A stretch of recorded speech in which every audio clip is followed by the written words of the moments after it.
नमस्कार, प्राइम समाचारमा स्वागत छ। म सरोज कोइराला। सुरु गरौँ अहिलेसम्मका प्रमुख समाचारबाट। आज मार्च 8 अर्थात् अन्तर्राष्ट्रिय महिला दिवस। महिला अधिकारका पक्षमा आवाज उठे पनि नेपाली महिलाहरूको अवस्थामा भने सुधार हुन सकेन।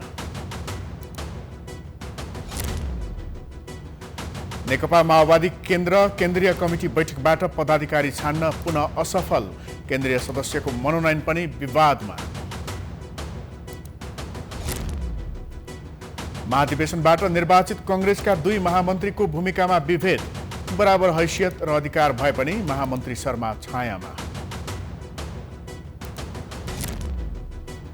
रुससँग तेस्रो चरणको वार्ताका लागि युक्रेनी टोली बेलारुसमा।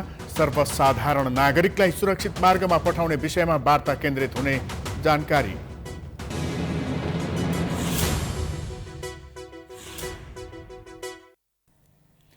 अब समाचार विस्तारमा। मार्च 8 अर्थात् आज विश्वभर अन्तर्राष्ट्रिय महिला दिवस मनाइँदैछ। नारी दिवस सन् 1911 देखि मनाउन थालिएको हो। यसपटक सामाजिक न्याय र लैङ्गिक समानता, दिगो विकासको सुनिश्चितता भन्ने नाराका साथ नेपालमा पनि विभिन्न कार्यक्रम हुँदैछन्। सन् 1910 मा महिलाहरूलाई मत हाल्ने अधिकार सुनिश्चित गर्ने उद्देश्यका साथ यसलाई अन्तर्राष्ट्रिय मान्यता प्रदान गरिएको थियो। संयुक्त राज्य अमेरिकाको सोशलिस्ट पार्टीले 28 फेब्रुअरी 1909 मा सर्वप्रथम नारी दिवसको आयोजना गरेको थियो। हरेक वर्ष आजको दिनलाई महिला दिवसको रूपमा मनाउन थालिए पनि नेपालमा भने उनीहरूको अवस्थामा खासै परिवर्तन हुन सकेको छैन। महिला अधिकारका बारेमा पछिल्ला दिनहरूमा उठ्ने गरेका आवाज र स्वतन्त्रताका विषयमा भने सुधार आएको पाइन्छ। पहिलोपटक नेपालमा त्रिभुवन राजा बनेको दिन यो दिवस मनाउन थालिएको हो। त्यही समयमा प्रधानमन्त्री चन्द्र शमशेरले कानुन बनाएरै सती प्रथा उन्मूलन गरेका थिए। महिला दिवसको अवसरमा शुभकामना दिँदै राष्ट्रपति विद्यादेवी भण्डारीले संविधानमा नै महिला हक हितको सुनिश्चितता गरिएको र अबका दिनमा आवधिक योजना तथा कार्यक्रममा समेत महिला सशक्तिकरण एवं लैङ्गिक समानताका लागि प्राथमिकताका साथ लाग्न आग्रह गरेकी छन्। उपराष्ट्रपति नन्दबहादुर पुनले अन्तर्राष्ट्रिय महिला दिवसको अवसरमा शुभकामना सन्देश दिँदै सबै नेपाली महिलामा आपसी सद्भाव, सहिष्णुता र भाइचाराको अभिवृद्धि गर्दै संविधान कार्यान्वयन लगायत राष्ट्रका कार्यभारहरू पूरा गर्न उत्साह, जोश, जागर तथा शक्ति थपियोस् भन्ने कामना गरेका छन्। यस्तै प्रधानमन्त्री शेरबहादुर देउवा लगायत विभिन्न दलका नेताहरूले पनि शुभकामना दिएका छन्। नेकपा माओवादी केन्द्रको केन्द्रीय समितिमा अध्यक्ष पुष्पकमल दाहाल प्रचण्डले 97 जनालाई मनोनित गर्ने प्रस्ताव गरे पनि विवाद भएपछि 47 जनाको मात्र अनुमोदन भएको छ।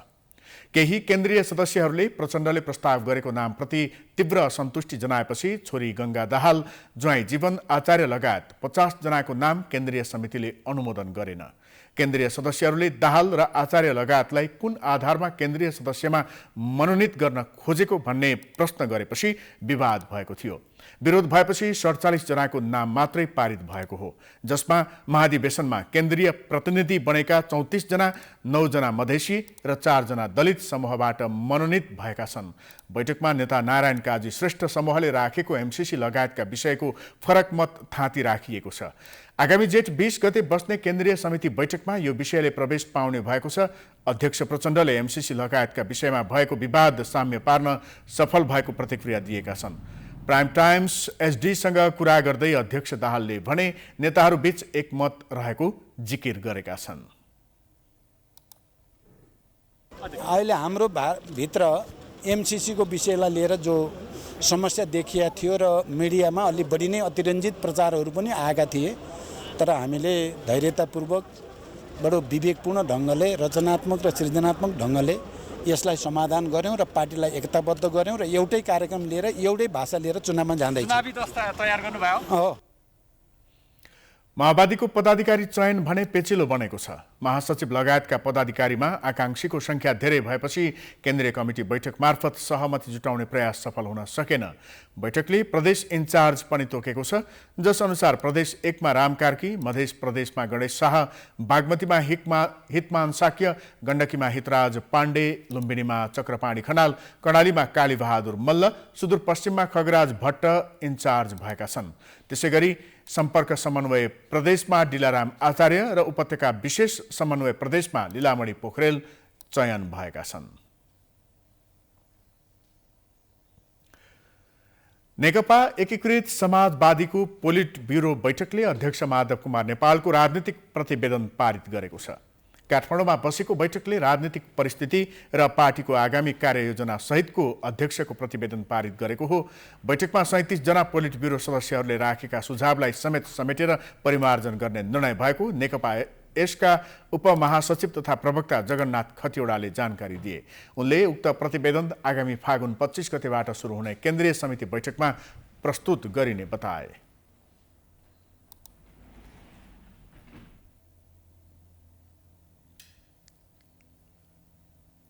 प्रथम पोलिट ब्युरो बैठक सम्पन्न भयो। यो बैठकमा राजनीतिक प्रतिवेदन प्रस्तुत गरियो। राजनीतिक प्रतिवेदनमा आजको समसामयिक राष्ट्रिय राजनीतिक परिस्थिति, एमसीसी पारित गर्नुपर्नेका घटनाक्रम, त्यसका विवरण र व्याख्यात्मक घोषणा, हाम्रो आगामी कार्ययोजना र स्थानीय चुनावको तयारी आदि जस्ता विषयहरू समेटिएर प्रतिवेदनमा छलफल गरियो। उनले पार्टी अब आसन्न स्थानीय तहको निर्वाचनमा केन्द्रित हुने जानकारी दिए। राजनीतिक प्रतिवेदनमा एमसीसी मुलुकको हित अनुसार अघि बढाइएको गठबन्धनको रक्षा लगायतका विषय तथा निर्वाचन केन्द्रीय कार्ययोजना रहेको छ। एमसीसीलाई संसदबाट अनुमोदन पश्चात सम्मानित नेता झलनाथ खनाल सहितका नेताको असन्तुष्टि समाधानका लागि नेपालको प्रतिवेदनमा समेटिएको छ।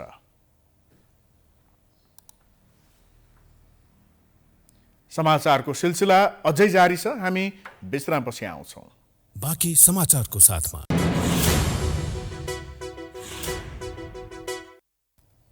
विश्रामपछि स्वागत छ। अब बाँकी समाचार। कांग्रेस महामन्त्री गगन थापा र विश्वप्रकाश शर्मामा धेरै समानता छन्। प्रश्न विचार राख्न सक्ने कौशल छ वा कलामा निपुण छन्। थापा र शर्मा 14औं महाधिवेशनबाट समान कार्यकारी पद महामन्त्रीमा निर्वाचित भएका पनि हुन्। तर शीर्ष नेताहरूको छलफल, पार्टीबाट प्रतिनिधित्व गर्ने बैठकहरूमा गगन मात्रै देखिने गरेका छन् कि विश्वप्रकाश पार्टीभित्र छायामा परेका हुन् त? एक रिपोर्ट। थापा र शर्मा कांग्रेसले मात्र होइन देशले आशा गरेका जुझारू युवा नेता हुन्। राजनीतिमा पुस्तान्तरणको बहस चलिरहेका बेला कांग्रेस कार्यकारी पदमा दुई नेताको आगमनलाई धेरैले सकारात्मक रूपमा लिए। दुईजनाले कसरी काममा समन्वय गर्छन् भन्ने पनि धेरैको चासोको विषय बन्यो। पछिल्लो समय खास गरी एमसीसी पारित गर्ने लगायतका राष्ट्रिय मुद्दाका बैठकहरूमा कांग्रेस शीर्ष नेतृत्वबाट प्रतिनिधित्व हुँदा थापाको उपस्थिति देखियो। त्यस्ता बैठकहरूमा विश्वप्रकाश देखिएनन्। विपक्षी नेकपा एमालेका अध्यक्ष केपी शर्मा ओलीसँग बालकोटमै गएर वार्ता गर्नेमा पनि प्रधानमन्त्री देउबासँग थापा पनि हुन्थे।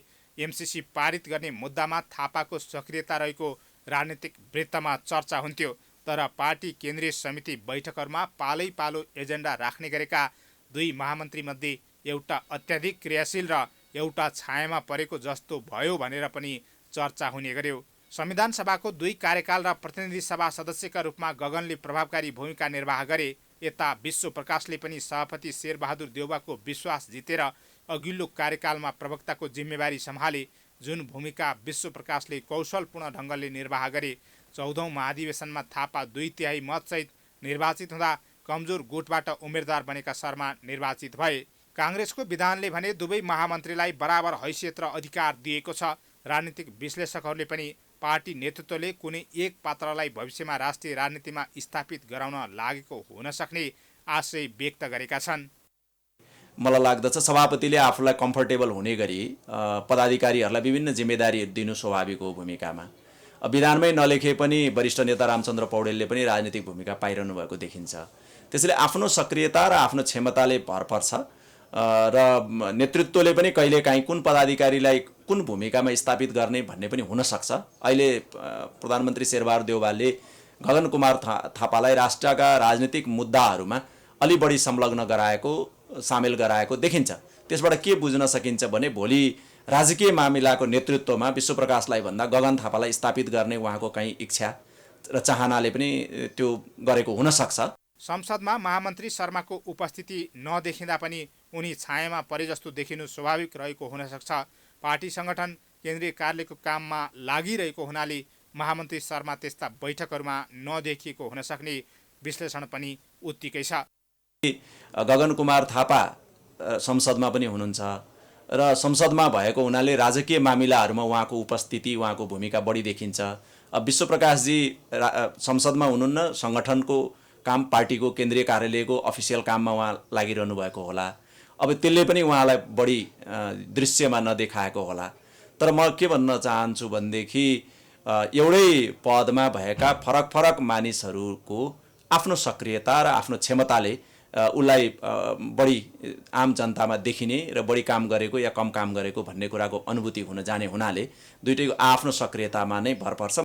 विगतमा पनि शीर्ष नेतृत्वले चाहेमा आफू पछिका नेताहरूलाई स्थापित र विस्थापित गरेको उदाहरण पाइन्छ। राजनीतिमा स्थापित हुन अमुक शक्ति केन्द्रहरूको पनि अप्रत्यक्ष साथ, सहयोग, समर्थन रहने हुनाले पनि शीर्ष नेतृत्व दबावमा परेर व्यक्ति विशेषलाई महत्त्व दिनै पर्ने अवस्थामा पुग्ने गर्छ। गगन र विश्वप्रकाशको भूमिका कम र बेसी देखिएको जस्तो विषयमा पनि त्यस्तै प्रवृत्तिले काम गरेको हुन सक्ने धेरैको आकलन छ। प्राइम टाइम्स एचडीका लागि हरिशरण तिमिल सिन्हाको रिपोर्ट। समाचारको सिलसिला जारी छ, हामी विश्रामपछि आउँछौँ। बाँकी समाचारको साथमा गर्वैदेखि बलियो।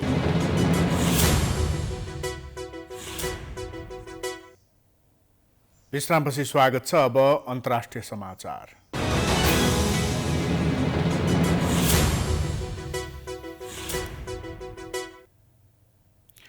रुससँग तेस्रो चरणको वार्ताका लागि युक्रेनी टोली बेलारुस पुगेको छ। रुसले युक्रेनको राजधानी किभ, मारियोपोल, खार्किभ, सुमी सहरहरू छाड्न चाहनेका लागि युद्धविरामको घोषणा गरेपछि वार्ताको वातावरण बनेको हो। बेलारुसका स्थानीय सञ्चार माध्यमले रुससँग तेस्रो चरणको वार्ता गर्न युक्रेनी टोली बेलारुस आइपुगेको उल्लेख गरेका छन्। यसअघि भएका 2 चरणका वार्ता शान्ति स्थापना गर्न कुनै प्रगति हासिल नगरी टुङ्गिएका थिए। युक्रेनी नागरिकलाई सैन्य कारबाहीबाट जोगिन अनुरोध भइरहेको भए पनि त्यसका लागि वार्ता आवश्यक देखिएको छ। यसपटक नागरिकलाई सुरक्षित मार्गमा पठाउने विषयमा वार्ता केन्द्रित हुने बताइएको छ। रुसले युक्रेनका दक्षिणी र पूर्वी भाग सहरमा गोलाबारी जारी राखेको छ। यसअघि आइतबार राति रुसले गरेको प्रस्ताव युक्रेनले अस्वीकार गरेको थियो। रुसले युक्रेनीलाई कियवबाट जाने मानिसलाई बेलारुसतिर र खार्किभबाट जाने मानिसलाई रुसतिरको बाटो पठाउन खोजेको स्पष्ट भएपछि युक्रेनले उक्त प्रस्तावलाई अनैतिक भनेको थियो। रुसले युक्रेनमाथि आक्रमण सुरु गरेपछि अहिलेसम्म 17 लाख मानिस अन्य छिमेकी देश पुगिसकेका छन्। अब खेलकुद समाचार।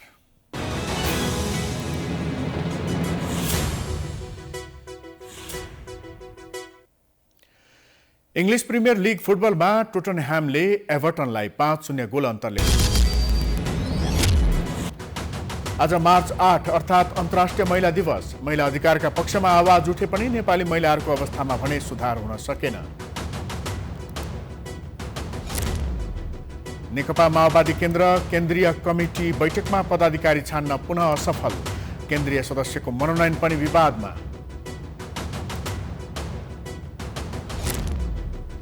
महाधिवेशनबाट निर्वाचित कङ्ग्रेसका 2 महामन्त्रीको भूमिकामा विभेद। बराबर हैसियत र अधिकार भए पनि महामन्त्री शर्मा छायामा।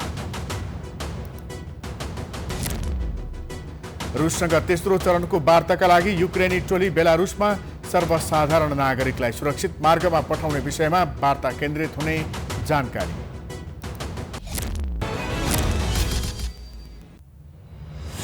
समाचार अहिलेलाई सकियो। हेर्दै गर्नुहोला प्राइम टाइम्स एचडी। नमस्कार।